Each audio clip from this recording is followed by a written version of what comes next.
Hello मेरे प्यारे बच्चों, कैसे हो तुम सब लोग। Welcome again to Edutop. और हम लोग आज बात कर रहे हैं फिजिकल केमिस्ट्री की, जिसमें हम लोग फोर्सेस ऑफ अट्रैक्शन को डिस्कस कर चुके हैं। इंटरमॉलिक्यूलर फोर्सेस ऑफ अट्रैक्शन, अलग अलग टाइप ऑफ फोर्सेस। अब मैं बात करने वाली हूँ आप लोगों के साथ गैस लॉज की। गैस लॉज मतलब देखो, जितनी भी गैसेस होती हैं वो कुछ लॉज को फॉलो करती है। मतलब कुछ नहीं समझ आ रहा, बच्चे कह रहे क्या लॉज।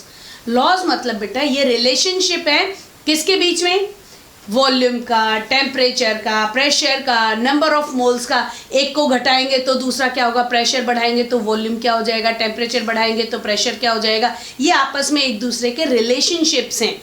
दो क्वांटिटीज को, एक क्वांटिटी को फिक्स रखेंगे और दो क्वांटिटी का रिलेशनशिप देखेंगे। जैसे से फॉर एग्जांपल हम लोग प्रेशर, वॉल्यूम और टेम्परेचर का रिलेशनशिप देखने जा रहे हैं। से फॉर एग्जांपल, और टेम्परेचर को हमने रख दिया कांस्टेंट। टेम्परेचर को हमने क्या रख दिया, कांस्टेंट। अब गैसेस क्या फॉलो करेंगी, गैसेस के साथ क्या चेंजेस आएंगे। अगर मैं प्रेशर बढ़ा दूं, टेम्परेचर सेम रखा है, तो वॉल्यूम में क्या चेंज आएगा। इस तरह से तीन फिजिकल क्वांटिटीज को लेते हैं, जिसमें से एक को कांस्टेंट रखते हैं और दोनों का आपस में रिलेशनशिप हम चेक करते हैं कि एक को बढ़ाने से दूसरे पे क्या फर्क पड़ रहा है। तो ये वाला जो रिलेशनशिप है प्रेशर, वॉल्यूम और टेम्परेचर, जिसमें टेम्परेचर कांस्टेंट है, ये आता है किसके अंडर, बॉयल्स लॉ के अंडर। बॉयल ने स्टडी किया था कि अगर टेम्परेचर को कांस्टेंट रख दिया जाए, टेम्परेचर को ना बढ़ाया जाए, सेम टेम्परेचर है, और हम लोग बात करें प्रेशर को बढ़ाने की, कॉमन सेंस मेरे बच्चे बता देंगे। मैं टेम्परेचर में कोई इफेक्ट नहीं डाल रही, मतलब थर्मल एनर्जी में कोई चेंज नहीं आ रहा है, ठीक है। और मैं प्रेशर बढ़ा रही हूँ, पार्टिकल्स को ऐसे प्रेशर बढ़ा के नजदीक लेके आ रही हूँ, वॉल्यूम क्या हो जाएगी बच्चों, कम हो जाएगी। वेरी इजी, कितनी सीधी सी बात है। और मैडम कह रही है लॉज, जरूरी नहीं है जिसके आगे लॉ लिखा हो वो बहुत खतरनाक सी चीज हो, बहुत सिंपल सी चीज होती है। बहुत सिंपल चैप्टर है ये, तुरंत न्यूमेरिकल सॉल्व होते हैं इसके। प्रेशर बढ़ाया, वॉल्यूम घट गई, प्रेशर घटाया, वॉल्यूम ज्यादा हो गई। Relationship inversely proportional. तो इसमें क्या हो गया, at constant temperature pressure is inversely proportional to volume. बहुत सिंपल है। प्रोपोर्शनलिटी कांस्टेंट ले आते हैं, फिर प्रोपोर्शनलिटी कांस्टेंट क्या हो जाएगा, P is equal to K1 ले लिया। अभी क्योंकि इसमें कई सारे लॉज करेंगे ना हम, सब में कांस्टेंट आएगा, तो K ले लेते हैं, K1, K2, K3, ठीक है। K1 1/V, तो PV is equal to K1। Very simple, PV is equal to K1। This is Boyle's law. ये बॉयल्स लॉ कह रहा है, मतलब अगर हम लोग टेम्परेचर कांस्टेंट रखें तो PV जो है कांस्टेंट होगा। कांस्टेंट क्या हो गया इसमें, K1 हो गया। अब मान लो हम कोई गैस ले लेते हैं, टेम्परेचर उसका सेम रखते हैं, और उस गैस पे उस टाइम पे प्रेशर है P1, तो वॉल्यूम हो गई V1। कांस्टेंट है। टेम्परेचर हमने बढ़ाया नहीं, यही वाला ना, PV is equal to K1। अभी मैं क्योंकि प्रेशर बढ़ाना घटाने की बात करेंगे, टेम्परेचर को छेड़ा नहीं, प्रेशर को मैंने बढ़ा दिया तो क्या हो जाएगा, P2 हो जाएगा। प्रेशर बढ़ाने से वॉल्यूम पे कोई फर्क पड़ेगा, बढ़ा दिया या घटा दिया, चेंज कर दिया, मान लो एक्सपेंशन हो गया, घटा दिया, चाहे घटाओ चाहे बढ़ाओ जो भी है, प्रेशर क्या हो गया, P2 हो गया। तो वॉल्यूम क्या हो जाएगा, वॉल्यूम में भी चेंज आएगा ना।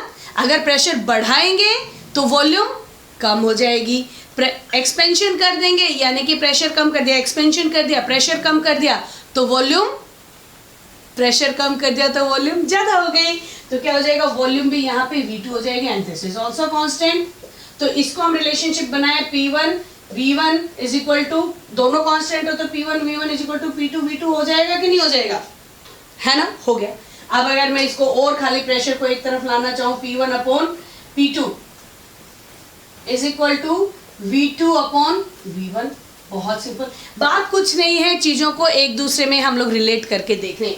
ये वाला रिलेशनशिप हम लोग बहुत जगह, इसको साफ लिख देती हूँ, P1/P2 is equal to V1/V2।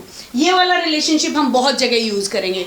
इस पे हम लोग न्यूमेरिकल्स भी सॉल्व करेंगे, मैं करवाऊंगी अभी तुम्हारे साथ। दिस इज बॉयल्स लॉ, बहुत सिंपल है।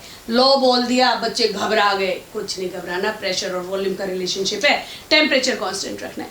ग्राफिकली अगर हम इसको रिप्रेजेंट करने की कोशिश करेंगे तो क्या होगा, देखो ग्राफ बनाते हैं, ग्राफ भी बना के देख लेते हैं। किसका किसका ग्राफ बनेगा, टेम्परेचर तो कांस्टेंट है, ग्राफ बनेगा किसका, प्रेशर और वॉल्यूम का। हमने एक ग्राफ ले लिया यहाँ पे, इधर रख लिया हमने प्रेशर और इधर रख लिया वॉल्यूम। बहुत जाहिर सी बात है, प्रेशर अगर ज्यादा है तो वॉल्यूम कम होगी, करेक्ट। प्रेशर मैंने बढ़ाना, यहां से लो प्रेशर कम करना शुरू कर दिया, प्रेशर कम, वॉल्यूम बढ़नी शुरू हो जाएगी, एक लिमिट तक बढ़ेगी, फिर उसके बाद फोर्सेस ऑफ अट्रैक्शन इतनी कम हो जाएंगी कि वो वॉल्यूम बढ़ना बंद हो जाएगी, कांस्टेंट हो जाएगा, इसीलिए ये कांस्टेंट है। देखो जितना कम प्रेशर वॉल्यूम उतनी ज्यादा, ज्यादा प्रेशर वॉल्यूम उतनी कम। समझ आ रहा है, वेरी सिंपल। इसको हम क्या कहते हैं, आइसोथर्म। अलग अलग टेम्परेचर पे हम लोग देख सकते हैं, हायर टेम्परेचर हायर कर्व देखने को मिलेगा, क्योंकि टेम्परेचर भी ज्यादा। से फॉर एग्जांपल मैंने इसको ले लिया 100 केल्विन पे और मैं 200 केल्विन पे देखने की कोशिश करूंगी तो कर्व ज्यादा हो जाएगा यहाँ पे 200 केल्विन पे। अगर मैं 300 पे करूँ तो कर्व और ज्यादा। मतलब ये रिलेशनशिप सिर्फ 300 केल्विन पे, इनका आपस में रिलेशन नहीं है, अलग अलग कर्व बना के देखें। टेम्परेचर एक बार 300 पे करके देखा तो ये कर्व मिला, 200 पे, ये इस तरह से पाया जाएगा। हायर टेम्परेचर पे हायर कर्व देखने को मिलेगा तुम्हारे को। Very good. अगर मैं इसको स्ट्रेट लाइन करने की कोशिश करूं तो, अगर सेम ग्राफ को हम लोग प्रॉपर्टी यहाँ पे प्रेशर ले लिया और इसको 1/v ले लिया, 1/v, अब तो हो गया, अब तो स्ट्रेट लाइन आएगा इसमें, है ना, इनवर्सली प्रोपोर्शनल ले लिया हम लोगों ने। तो इस तरह की स्ट्रेट लाइन हमें मिलेंगे आइसोथर्म्स के। एंड ये मान लो ये T3 पे हो गया, दूसरा temperature, this is T2, this is T1, अलग अलग टेम्परेचर पे, हायर टेम्परेचर हायर कर्व। तो T3 यहाँ पे ज्यादा होगा T2 के मुकाबले temperature, T is temperature. These are isotherms. ये कन्वेंशनल मेथड है आप लोगों को आइसोथर्म्स को रिप्रेजेंट करने के। अगर प्रेशर और वॉल्यूम में रिप्रेजेंट करोगे तो इस तरह का ग्राफ आएगा, नो डाउट, एक बढ़ रहा है तो दूसरा घट रहा है। 1/v, अब तो डायरेक्टली प्रोपोर्शनल हो गया ना, 1/v, तो स्ट्रेट लाइन ग्राफ आएगा। ध्यान रखना है, हायर टेम्परेचर हायर कर्व्स। बहुत बढ़िया बात भाई, अभी यहाँ तक तो सब बहुत बढ़िया चल रहा था। हम लोगों ने बॉयल्स लॉ के बारे में बात की एंड हम लोगों ने बात की PV is equal to K1, तो V is equal to K1/P लिख सकते हैं क्या?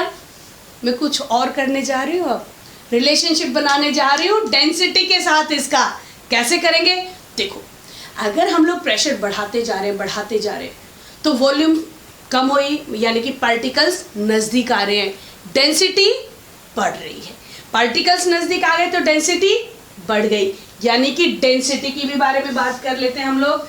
डेंसिटी क्या होती है, मास अपॉन वॉल्यूम होती है डेंसिटी, मास अपॉन वॉल्यूम। ये हम लोग फर्स्ट चैप्टर से करते हुए आ रहे हैं। चलो भाई, रिलेशनशिप बना लेते हैं डेंसिटी के साथ भी। अब हम लोग मास अपॉन वॉल्यूम बात करते हैं। चलो कोई बात नहीं, तो यहां अगर मैं डेंसिटी रखूं एंड यहां मैंने मास, तो मास रखा और वॉल्यूम की जगह मैं ये रख सकती हूँ क्या, देखो जरा, वॉल्यूम इज K1/P, तो मैं मास की जगह m लिख देती हूँ। चलो m, और दिस इज K1/P, तो ये क्या हो जाएगा, density is equal to m/K1 into P हो जाएगा क्या, हो जाएगा ना। एक और कांस्टेंट आ गया क्या, मास तो कांस्टेंट है, मास तो चेंज नहीं होगा, करेक्ट, मास चेंज होगा नहीं, ये ऑलरेडी कांस्टेंट है। तो मास और K1 एक नया कांस्टेंट K डैश आ गया। तो हम लोग यहाँ पे डेंसिटी को रिप्रेजेंट कर सकते हैं, density is equal to K dash, given होंगी कोई ना कोई चीजें, मल्टीप्लाइड बाय प्रेशर। ये भी एक रिलेशनशिप बन गया आप लोगों का। देखा हम लोगों ने किस किस को रिलेट किया, हमने रिलेट किया प्रेशर को, हमने रिलेट किया वॉल्यूम को, और हम लोगों ने उससे रिलेट कर दिया डेंसिटी को। तो हमारे पास देखो, एक बार फिर से याद दिला देती हूँ, एक ही रिलेशनशिप याद रखना, ये इसी से सारे के सारे जनरेट हो जाएंगे। P1 V1 is equal to P2 V2, ये हो गया। फिर या फिर हम इसको ऐसे लिख सकते हैं, P1/P2 is equal to V2/V1, एक ये रिलेशनशिप याद रखो, एक ये याद रखो, इन तीनों में से सारे न्यूमेरिकल्स अपने आप सॉल्व हो जाएंगे। अभी एक मैं आप लोगों को करके दिखाती हूँ। ये देखो एक न्यूमेरिकल प्रॉब्लम मैंने यहाँ पे लिख दिया, आप लोगों के एनसीईआरटी से ही है ये न्यूमेरिकल। मैं सोचती हूँ कि सिंप्लीफाइड तरीके से हम शुरुआत करें, कॉम्प्लेक्स ना करें चीज़ों को, बहुत इजीली समझ आएगा। न्यूमेरिकल सॉल्व करने का रूल जान लो बच्चों। एक बार अगर उस तरह से न्यूमेरिकल आपने सॉल्व करने शुरू कर दिए तो वो मुफ्त के नंबर लगेंगे हमेशा, सब कुछ इसी में होता है। आपने जब भी सॉल्यूशन करना है बिना देखे हुए कि क्या प्रॉब्लम है क्या नहीं है, आप सबसे पहले गिवन लिख लो, गिवन लिख लो। उसके बाद आप गिवन देखते हैं आपको समझ आ जाएगा क्या निकालना है, और उसके बाद फॉर्मूला क्या यूज करना है। ये कह रहा है gas is filled with hydrogen gas at room temperature. चलो जी, कोई चीज जो इंफॉर्मेशन दे उसको अंडरलाइन कर लो। It will burst if pressure exceeds इतने बार। अगर प्रेशर इससे ज्यादा हो जाएगा तो वो फट जाएगा। फिर एक मतलब उसने एक प्रेशर दिया हमारे को इतना, फिर इफ एट 1 बार प्रेशर एक और इंफॉर्मेशन दी है, द गैस ऑक्यूपाइज इतना लीटर वॉल्यूम, यानी कि आपको P1 गिवन है 1 बार और इसमें जो वॉल्यूम वो गैस ऑक्यूपाई करे दैट इज 2.27 लीटर्स। करेक्ट। इसको एक्सपेंड करने के चांसेस कहां तक है, इतने से ज्यादा अगर हो जाएगा तो वो भाई फट जाएगा, फटने के चांसेस हैं। यानी कि वो ये कह रहा है कि एक बार प्रेशर पे गैस की वॉल्यूम इतनी होती है। वो एक इंफॉर्मेशन दे रहा है कि एक बार प्रेशर पे वो गैस इतनी वॉल्यूम ऑक्यूपाई करती है, और हम बैलून में अगर भरने की कोशिश करते हैं तो इतने प्रेशर तक वो गैस एक्सेप्ट कर सकता है। तो कितनी वॉल्यूम, वो ये कह रहा है कि कितना वॉल्यूम हम भर सकते हैं इसमें, दैट इज P2 आपको निकालना। P2 गिवन है आपको 0.2 बार, तो आपको निकालना है V2, है ना, वॉल्यूम। कितनी वॉल्यूम भर सकते हैं, इतने प्रेशर पे कितनी वॉल्यूम हो सकती है, ये क्वेश्चन ये कह रहे हैं। चलो भाई देखना शुरू करते हैं। इंफॉर्मेशन ये है, बॉयल्स लो, PVP कोई दिक्कत नहीं है।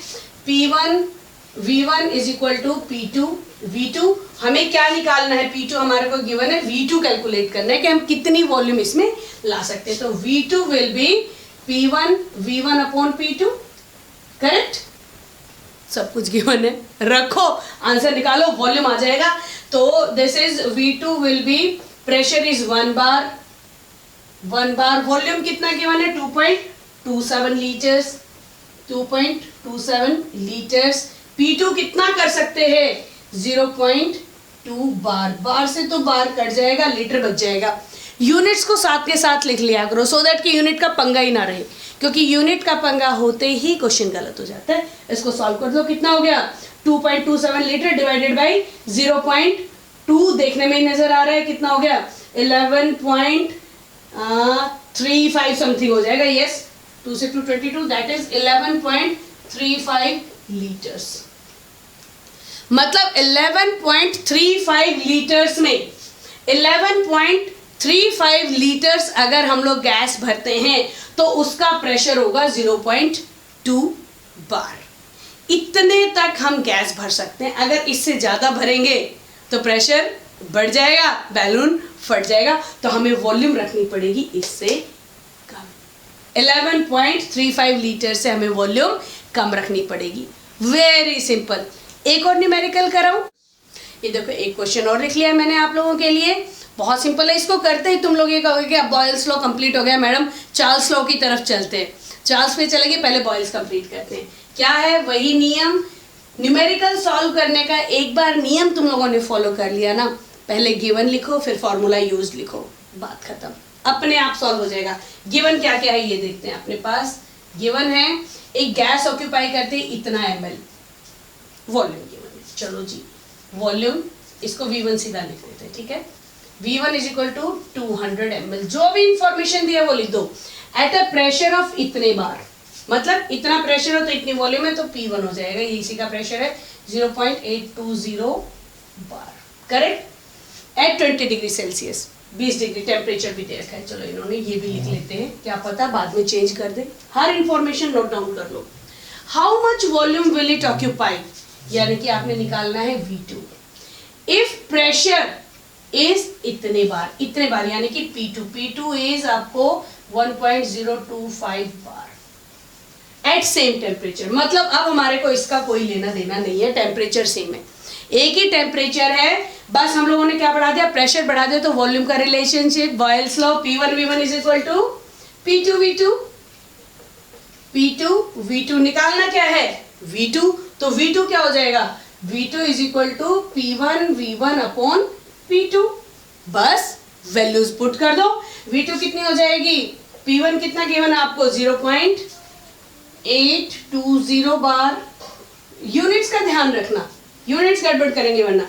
इसमें वॉल्यूम कितना है 200 ml, P2 कितना है आपको गिवन 1.025 बार, 1.025 बार, कैलकुलेशन कर डालो, करते हैं 200 इंटू 8, ठीक है, इसको कैलकुलेट करते हैं, 200 2 2 4 2 8 16 20 यहाँ 164, ठीक है, क्या आ गया, बार से तो बार कट जाएगा, यहाँ पे बार से बार काट दो, आयमल रह गया, 164 डिवाइडेड बाय 1.025 कितना आ जाएगा, कैलकुलेट करोगे करीब करीब 160 ml के आसपास आ जाएगा, तो this will be 160 ml V2 calculate. Very simple, बहुत सिंपल न्यूमेरिकल्स होते हैं स्टेट्स ऑफ मैटर के, बस आपको एक बार कॉन्सेप्ट क्लियरेंस की जरूरत है। अब आप क्या करोगे, आप इसी से रिलेटेड कुछ और न्यूमेरिकल सॉल्व करोगे जिससे आप परफेक्शन पे आओगे। एक ही नियम याद रखना, न्यूमेरिकल से कभी जिंदगी में नहीं घबराओगे, गिवन लिख लो, फॉर्मूला यूज लिख लो, उसके बाद तो कुछ बचता ही नहीं, प्लस माइनस मल्टीप्लिकेशन डिवीजन, वो भी 5वीं 6ठी क्लास वाले, इससे ज़्यादा नहीं है। मजे लो, एडुटॉप ऐप डाउनलोड करो, लाइव क्लासेस मेरे साथ और भी ज़्यादा परफेक्शन के साथ हम लोग इन चीज़ों को करेंगे, बहुत सारे टेस्ट भी दूंगी, असाइनमेंट्स भी दूंगी सॉल्व करने के लिए, और जहाँ तुम लोग अटकोगे वहाँ तुम्हारी मदद करूँगी।